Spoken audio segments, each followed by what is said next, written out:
Sasa ikiwa bado tupo hapa kwenye utangulizi na kwenye basics, bado nataka tuelewe, kwa sababu tumediscuss hapo kuhusiana na mambo ya pair. Tumeelewa kwamba pair ni currency mbili, na tumefahamu kwamba pair ndo ambao tunaitrade hasa. Na kwenye kutrade kwenyewe, kama nilivyokuambia kwamba ukikuta chart inapanda, maana yake ile quote pesa currency ya kwanza inapanda thamani, currency ya pili inashuka thamani. Ukikuta chart inashuka, maana yake currency ya kwanza inashuka thamani, currency ya pili inapanda thamani. Sasa nadhani utakuwa unaelewa kwamba sisi ili tupate hela sasa tunahitaji movement ya up, either up au down, ndio tunatengeneza hela. Kwa sababu kwa mfano kama ukibai hapa, kwa sababu sisi tunatengeneza hela kwa vitu viwili. Kwanza nizungumzie hii concept ili unielewe vizuri ya buy na sell. Sawa. Buy long, ya tuseme hivi, buy got long.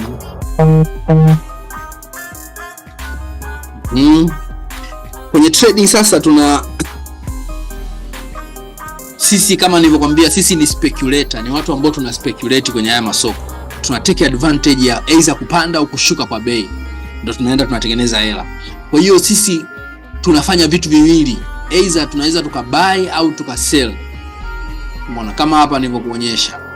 Tuna option mbili tu za kufanya, kubuy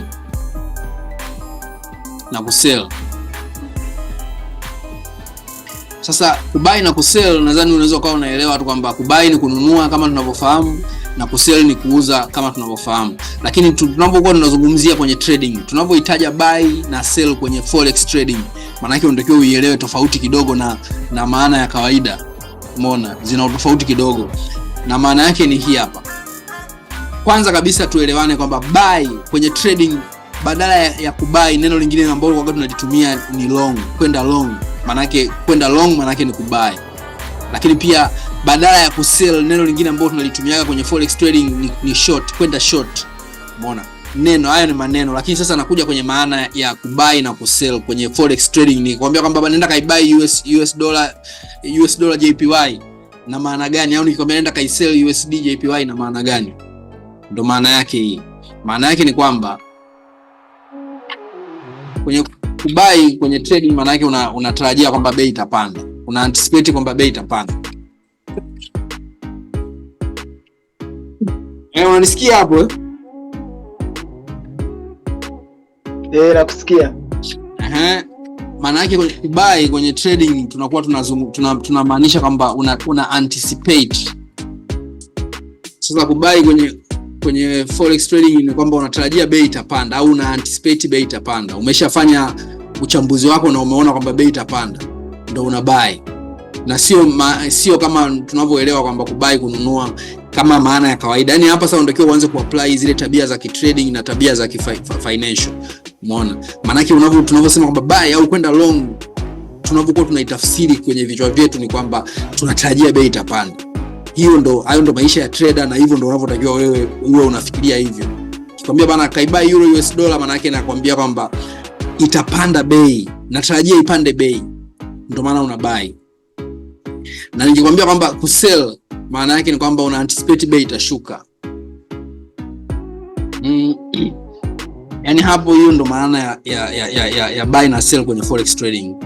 Nikikwambia kwamba kusell, au tunaposema kwamba tuna sell, tunamaanisha kwamba tuna short, tunalipa hasara soko. Yaani tunamaanisha kwamba soko hilo tunatarajia bei itashuka.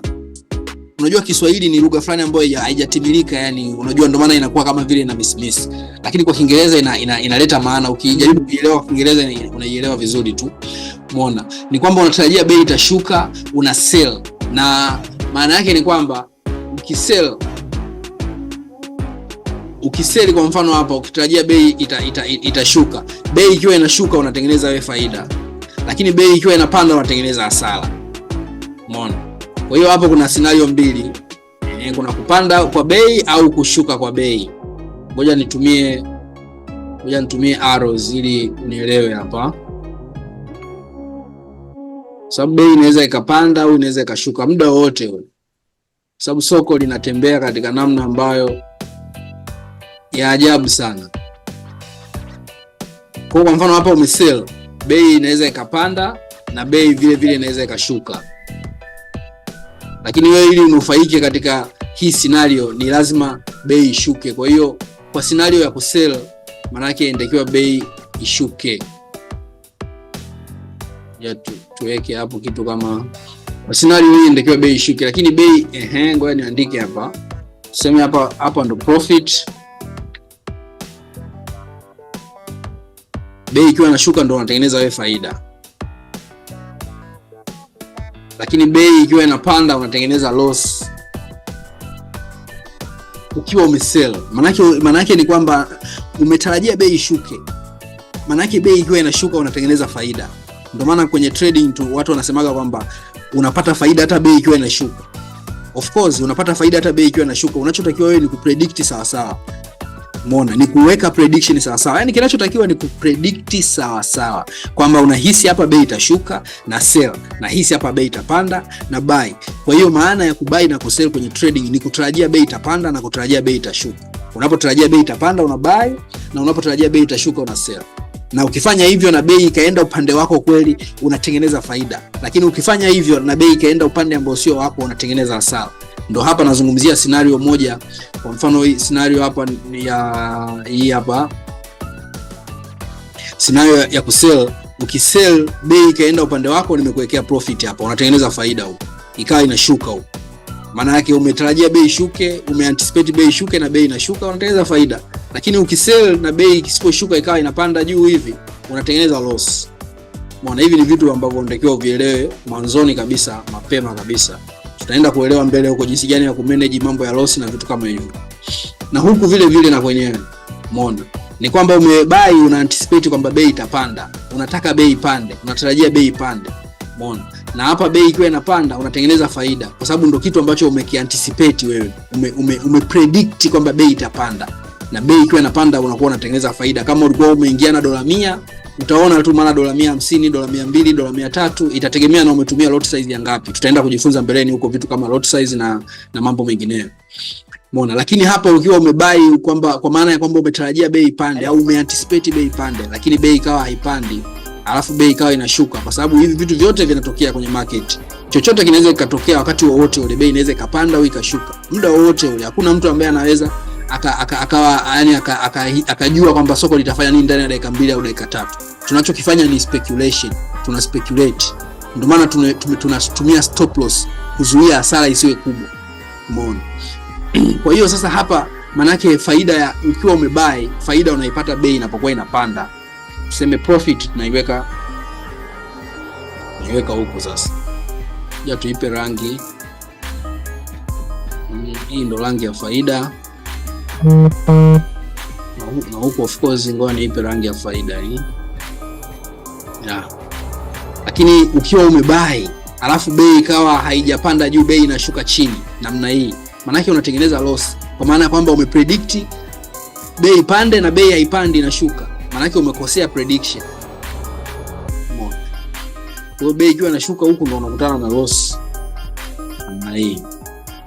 Kwa hiyo hizi ndo scenario ambazo zinatokea na lazima uwe umejiposition kukabiliana na haya mambo yote, kwa sababu yote haya yanatokea. Ndio kitu unachoenda kupambana nacho, ndio kitu utakachoenda kukifanya sasa. Kubuy na kusell ndio vitu tunavyovifanya muda wote. Tukiingia kwenye market, either tunaweza tukabuy ama tunaweza tukasell.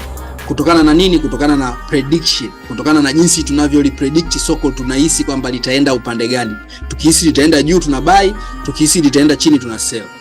Umeona? Kwa hiyo hivi ni vitu ambavyo unatakiwa uvielewe mwanzoni kabisa, tukiwa bado hatujaanza kujifunza hata kitu kimoja. Lazima uelewe kwanza haya mambo, ili ninapokuwa nakutajia kwamba bana buy fanya hivi, unakuwa unanielewa nazungumzia vitu gani.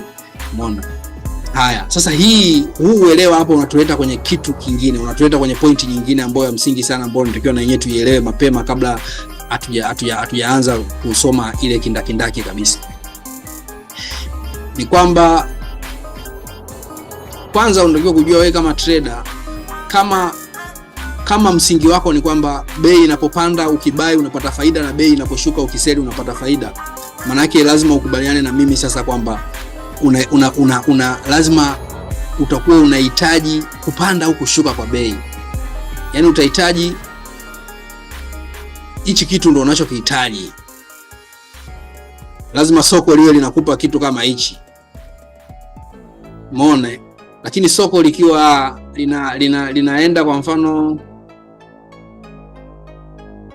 soko likiwa linaenda slow, likiwa soko linatembea namna hii, nadhani unaona utofauti wa haya masoko mawili.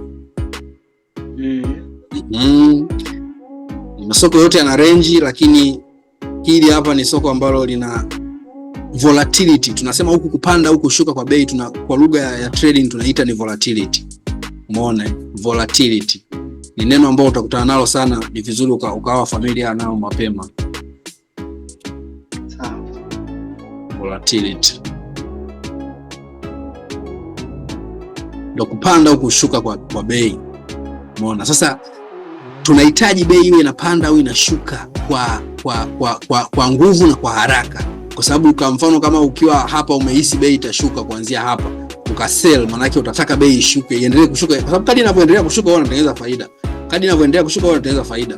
Na vile vile mtu ambaye amebai hapa, umeona, ameingia hapa na bei kaanza kupanda juu, maana yake atataka bei iendelee kupanda, kwa sababu kadri inavyoendelea kupanda yeye anatengeneza faida.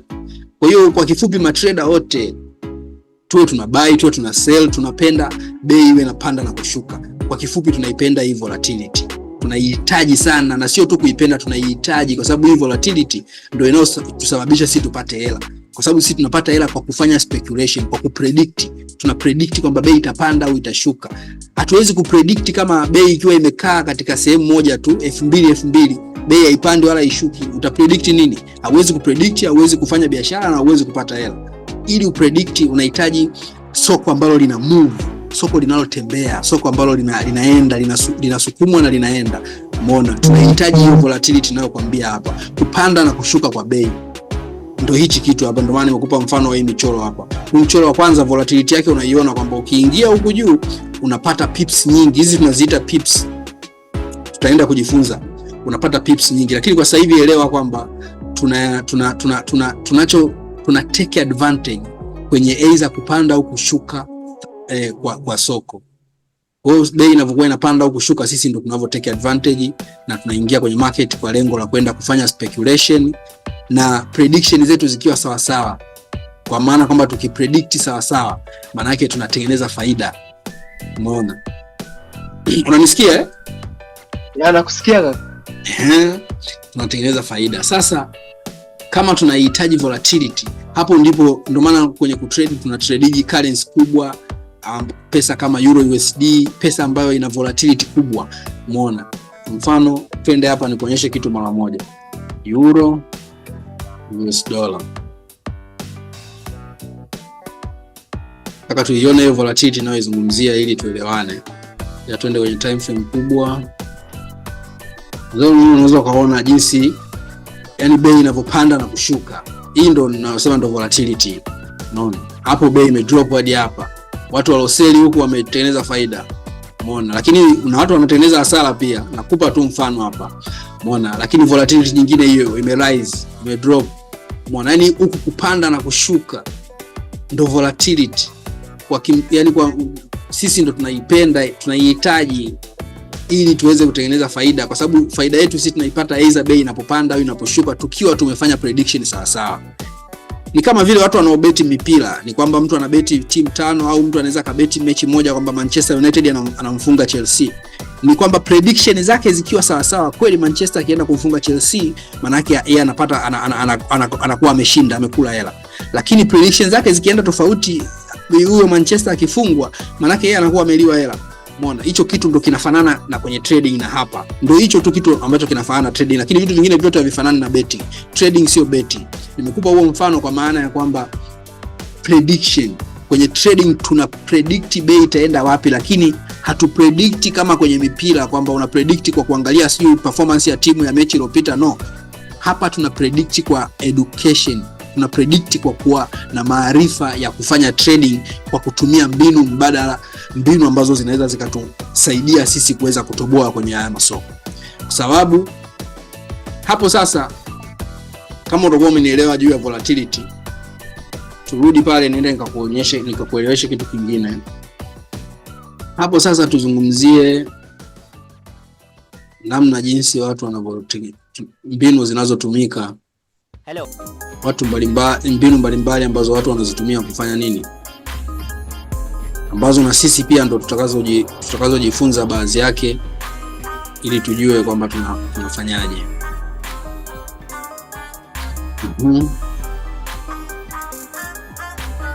Haya, kama tunatakiwa sisi tufanye prediction sawa sawa, kwa maana kwamba tu predict bei kupanda na bei iende upande wetu, manake hatuotei. Hii sio biashara ya kuotea, hatufanyi kwa kuotea kabisa, kwa sababu of course unaweza kaotea na bahati ipo, kila mtu ana bahati yake. Unaweza kaotea kweli na ukapata, unaona, kwa sababu vitu vipo viwili tu, bei inaweza ikapanda au bei inaweza ikashuka, na pale wewe kuna button mbili, button ya kubai na button ya kusell. Kwa hiyo unaweza hata kufumba macho ukabai na bei ikapanda ikaenda upande wako ukatengeneza faida, lakini unakuwa hauna consistency, hauna ule muendelezo.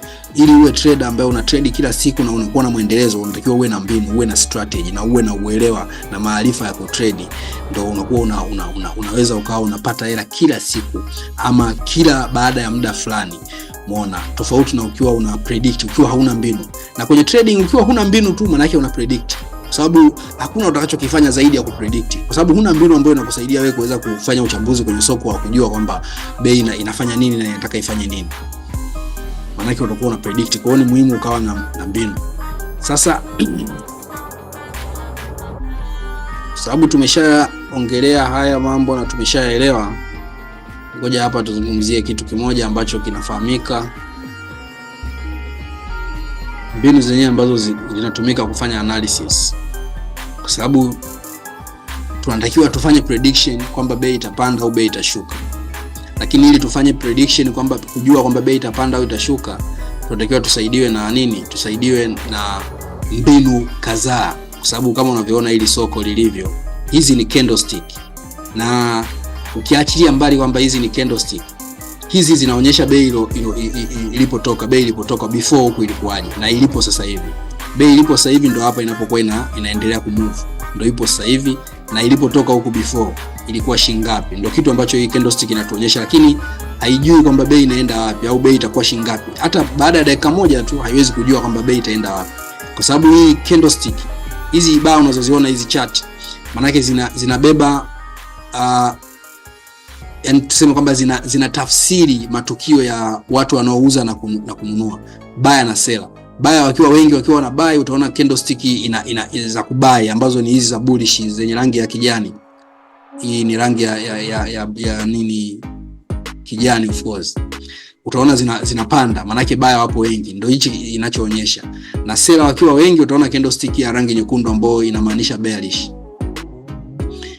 Lakini soko lenyewe hili haliwezi kujua kwamba bei itaenda wapi, isipokuwa lenyewe hili soko linaendeshwa, au hizi candlestick zinaendeshwa na matukio hayo ya buyer na seller. Wanavyobuy na kusell ndo wanaipeleka bei, na wanasababisha hizi candlestick zinakuwa zinatuonyesha sisi kwamba buyer ni wengi au seller ni wengi. Umeona? Kwa hiyo tunahitaji mbinu ambayo itatufanya sisi tuweze kuwa na kitu ambacho tunakiangalia ili tuweze kuingia kwenye hili soko, kubuy au kusell. Sasa hiyo mbinu ambayo tunaihitaji ndio hapa tunasema kwamba kuna mbinu ambazo zinatumika. Kuna mbinu ambazo zinatumika kufanya uchambuzi. Na mbinu kubwa ya kwanza ni hii hapa. Hii fundamental analysis, hii ni mbinu ambayo ya uchambuzi wa matukio ya kiuchumi. Yaani hapa sababu kumbuka hizi ni pesa za nchi na zinapanda na kushuka thamani. Sasa kumbuka kwamba lazima, kama pesa zinapanda na kushuka thamani, kitu cha kwanza kikubwa kinachosababisha pesa hizo zipande na kushuka na thamani yake ni fundamental analysis, ni uchambuzi huu wa tunasema kwamba ni matukio ya kiuchumi, matukio makubwa ya kiuchumi duniani. Kwa mfano, inawezekana tuzungumzie kwa mfano katika nchi ya Tanzania hapa ili uweze kunielewa vizuri. Kwa mfano, kuna